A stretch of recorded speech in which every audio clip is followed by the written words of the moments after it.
என்னடா சாப்பாடு இவ்வளோ ஃபாஸ்ட்டாக பின்ன அண்டா குண்டல பரிமாறிட்டு இருக்காங்களேன்னு பார்க்காதீங்க. இன்றைக்கி வீட்டில் மீன் விருந்துன்னு சொல்லிட்டு ஒயிட் ரைஸ், சூர மீன், அயில மீன், கனவ மீன், இப்படி மீன்லேயே பலவிதமான மீனெல்லாம் நாங்கள் அன்றைக்கி ஊரில் போய் சாப்பிட்டு முடிச்சுட்டு பின்ன நாகர்கோயிலேருந்து பின்ன மார்த்தாண்டம் பக்கத்தில் இருக்க மார்த்தாண்டம்ல வந்து 5 கிலோமீட்டரான நாகர்கோயில் மாவட்டத்துக்கே ஒரு முக்கியமான ஃபால்ஸ் திருப்பரப்பு ஃபால்ஸ். இந்த ஃபால்ஸ் வந்து பேச்சிப்பாறை அணையிலேருந்து தண்ணி வந்துட்டுருக்குன்னு சொல்லுவாங்க.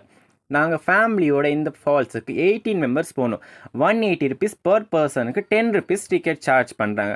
நம்ம டிக்கெட் எல்லாம் வாங்கிட்டு நம்ம உள்ளே போனோடனே தண்ணி பார்த்தா நம்மளுக்கு கொஞ்சோண்டு தான் வந்துட்டு இருந்துச்சு. மேலே போகணுன்னா மேல் பகுதி இருக்குது, கீழ்ப்பகுதி இருக்குது. நாங்கள் கீழ்ப்பகுதிக்கு தான் ஃபால்ஸ் பக்கம் வந்து மேல் பகுதி வந்து ஆற்று மாதிரி இருக்கும். ஆனால் இப்போ வந்து தண்ணி கொட்டுது. நீங்கள் ஃபால்ஸில் நியூஸில் கூட பார்த்துருப்பீங்க நான் நினைக்கிறேன். மறக்காம என் சேனலை ஃபாலோ பண்ணி சப்ஸ்கிரைப் பண்ணிக்கோங்க. அடுத்த வீடியோ திருப்பரப்பில் என்னெல்லாம் ஆச்சுன்னு சொல்லிட்டு பார்ட் 2ல் அப்லோட் பண்ணியிருக்கேன். ஏன்னா 60 செகண்ட்ஸில் என்னால் அப்லோட் பண்ண முடியல. அதனால அடுத்த வீடியோவில் என்னெல்லாம் ஆச்சுன்னு சொல்லிட்டு வாங்க பார்க்கலாம் மக்களே. டாடா பாய்.